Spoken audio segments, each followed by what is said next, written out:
Hello, it's MA here, and we're going to go on a little tour of my reading space and room where I do my tarot stuff and some other creative things. So, I mentioned in a previous video that the room is a mess, and it's really not. So, I'm going to kind of backtrack and say I have a lovely space that I am privileged to have, a separate room for myself for this.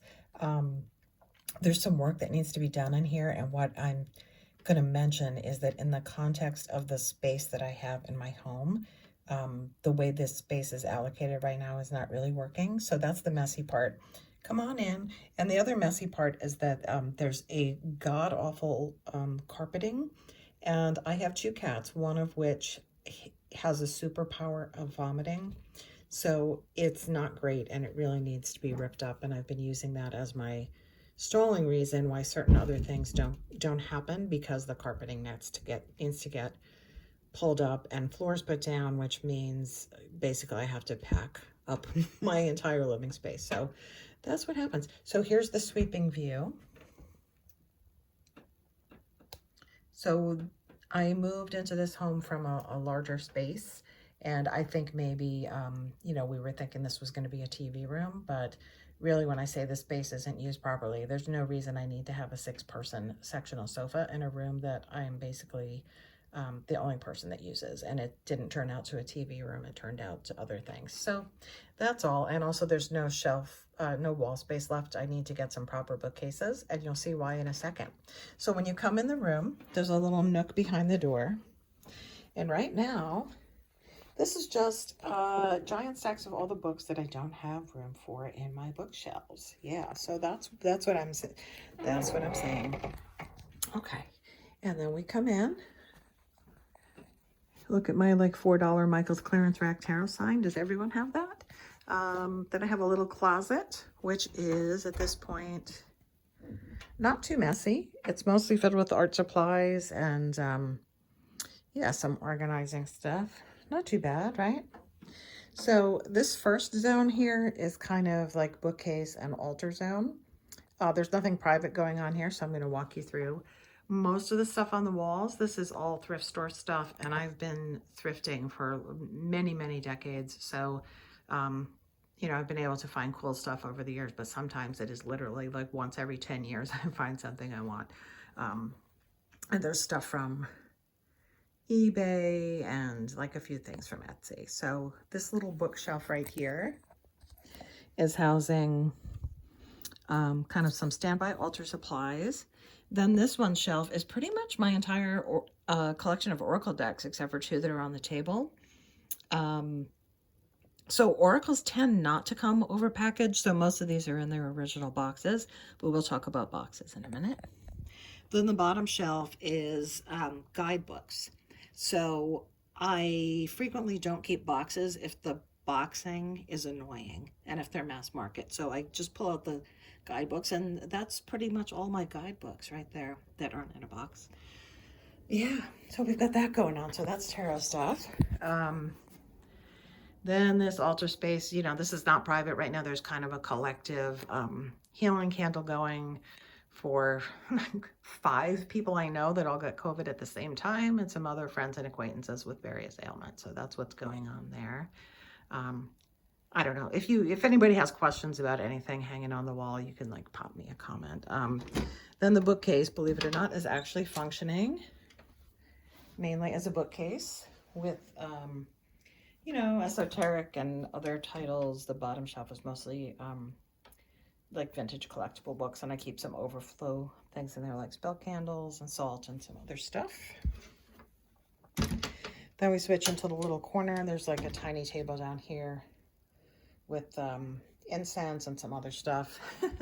And then we have I'm just going to let you savor my air conditioner cover that's made out of a bunch of towels stuffed around it, and then a tablecloth duct taped around it. So yeah, that's another project that needs to happen here, is the removal of the air conditioner. Okay, so now we're getting into the main tarot storage zone. And I will say in this room, I am storing 90 decks. So as you saw, I only have one tiny shelf with the oracles, and then this little bookshelf and a small stack of 1, 2, 3, 4, 5, 7 boxes.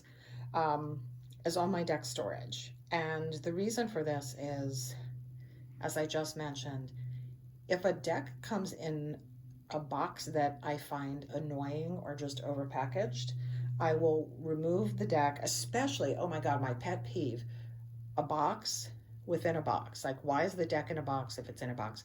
I will extract those. And I kind of recirculate some of the boxes.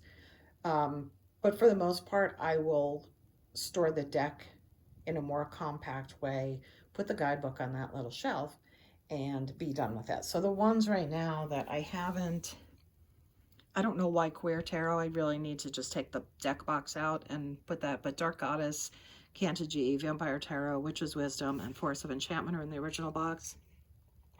And then that bottom box is the Mystical Dream Tarot, which I did take out, but I've repurposed the box and I haven't overpainted it yet. But my Tarot of the Crone is in there because it's a big oversized deck that came without a box, if that makes any sense. So I guess the downside is when you look at my shelf, you can't, it's not really displaying what the decks are, you know? So that's why I do keep lists and keep track of what I have and what I'm using. And then this little bottom drawer, there's a few decks that I have in bags there. Yeah, some of them are oracles, but I probably keep like a dozen decks in the bottom shelf. This is probably going to be kind of a seasick video with the cameraman. Then we get to the corner, which is a little messier. These books on the floor are books that I use for collages and other art projects. Then this hot little mess of a shelf here is kind of same thing. My space heater, woo! Collage materials, some books, scrap papers. Then I have a basket with fountain pen stuff, a vintage handbag with a hot glue gun. This tote bag I keep journals and writing projects in.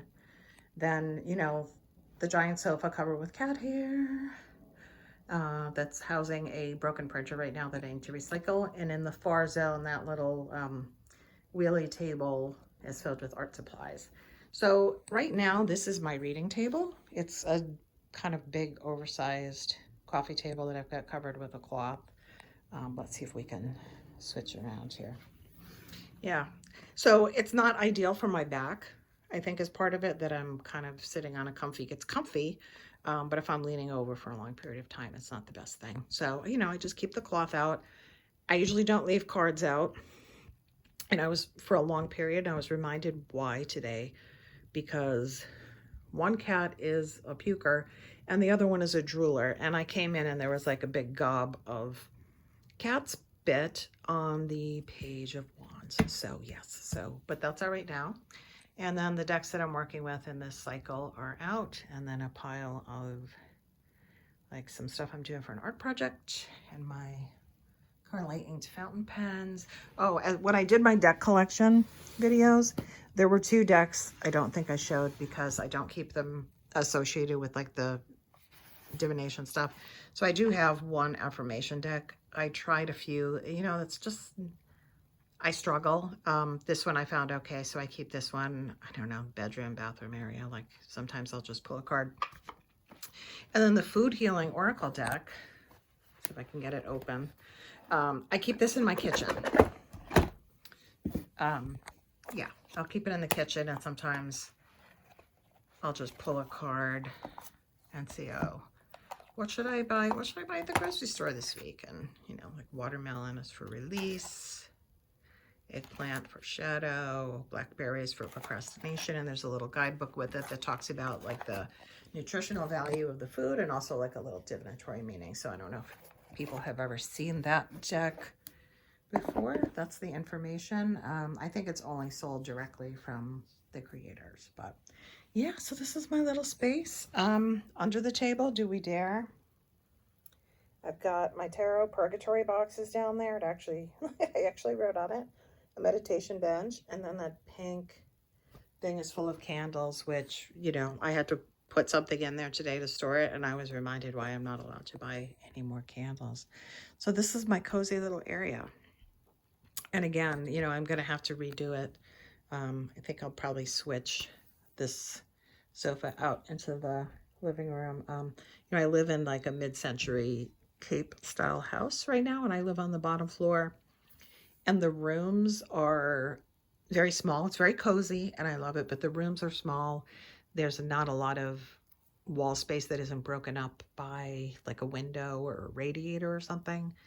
And yeah, it's just I moved in here rather hastily and didn't get a chance to plan out where things were going to go. And then once the movers plunked it down, it kind of stayed in one place for 7.5 years. Yeah, so that's that. So here's the view from here.